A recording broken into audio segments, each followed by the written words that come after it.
2012 was not the best year for Jersey. The Devils lost the Stanley Cup, the Nets went and moved to Brooklyn, and then Hurricane Sandy hit, and that was just a disaster for everybody anywhere near the shore. But Packer Shoes stepped up and did something really cool. They hooked up with Saucony. They updated the Grid 9000. They did this colorway in military green and orange, which I was lucky enough to get a rare breed down in Red Bank. And then they did a gray, pink, and blue colorway, which is awesome too. And I couldn't track that one down to my size. But really cool shoe for a Jersey, iconic sneaker store to link up and make a really nice everyday running shoe. Derrick Rose's third signature shoe with Adidas is definitely one of the best functional basketball shoes we've seen in a while. Now, granted, it's going to look better on the court or on the playground than it will with jeans and a polo, but I don't think you go wrong if you're going to actually play in the shoe. Also, as far as Derrick Rose, the player, if anybody tries to tell you that basketball is a team game and team is all that matters and it's not a one-man show, ask them why, when Derrick Rose was on the Bulls, they were the best team in the NBA, and as soon as he got hurt, they got bounced out of the playoffs. And I promise you, they'll be standing there like a deer in headlights. Diamond Supply had a huge year in 2012. It got to the point where they're releasing stuff online in the store that's selling out immediately. And I don't think it gets better than this shoe they put out in the fall. It's a 3/4 high skate shoe. It's all over that Tiffany box, beautiful blue they do their stuff in. And it just looks awesome. Premium suede, great color, great shoe.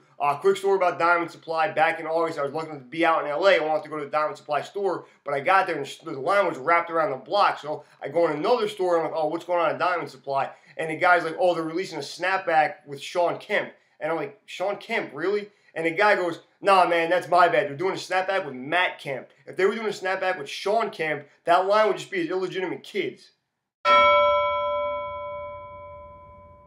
There was a ton of good LeBron 9s to drop for his first title run in 2009, and I don't think anything even comes close to the Miami Vices. I really believe in 2010, when he caught a lot of flack for the decision, everybody would have taken that way better if he would have been like, I'm taking my talents to South Beach, and here's the Miami Vice LeBron 9s.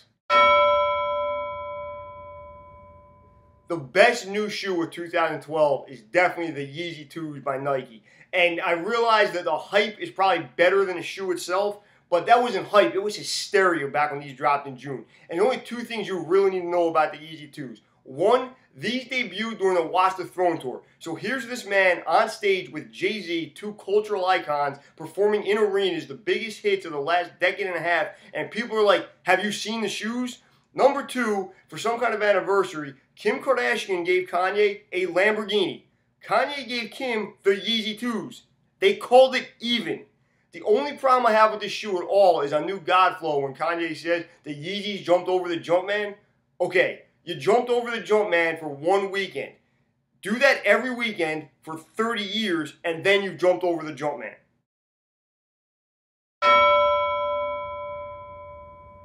The Twilight Zone pump by Adidas is responsible for a lot of sneakerheads today because back when they dropped in 1990, they were the first Reebok pumps to come out in kid sizes. So all of a sudden, you could kind of dress like the older kids and have one of the coolest sneakers on the market, even if you had a size 5 foot at the time like I did. So I kind of passed on these this year, but I do have my OG pair right here. And obviously, I got these before I knew about One the Rock and One the Stock. Got these before I knew about Sneaker Cleaner, too. After 20 years, Nike finally retro-released the Air Force 180s, and they did them in 5 great colorways for 2012. I'm holding off to 2013 when they do the black and teals. But whether you call them the Air Force 180s, the AF 180s, the Nike pumps, the David Robinsons, the Admirals, or the White Men Can't Jumps, I don't think you can go wrong with the Air Force 180. The Black and Olive 9s that dropped in November of 2012 were the first time since the Mocha 3 dropped in 2001 that you could walk in Foot Locker and say, is this the darkest brown you have? And the guy would be like, yeah, brother, that's German chocolate. In the fall, Reebok went ahead and retroed the Question 1, aka the first Iversons. And they did them in blue in October. They did them in red in May. And there was a lot more hype surrounding that because it was the first time those have been out in a while. But I personally like the blues better. I think they go more things. I think it's a little bit better looking shoe. And one thing Reebok does better than Nike is that when they retro release a shoe, they release the exact shoe you remember. They don't change anything as far as I can tell. So if you think back to when Iverson crossed over Jordan in early 1997, everybody went nuts. He was wearing these. This is exactly that shoe. The Jordan 4 had a huge 2012 and releasing a ton of great colors on almost a monthly basis. So whether we're talking about the Fire Reds, the Breads, or the Thunders, or as I like to call them, the Wiz Khalifas, there were just a ton of sick Jordan 4s in the stores. But for my money, for my $160, it gets no better than the Cement 4. Look at this shoe. What else needs to be said?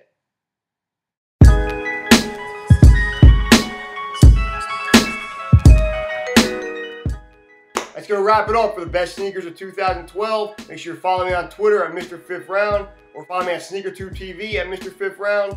And we'll see you next time on FifthRoundMovement.com.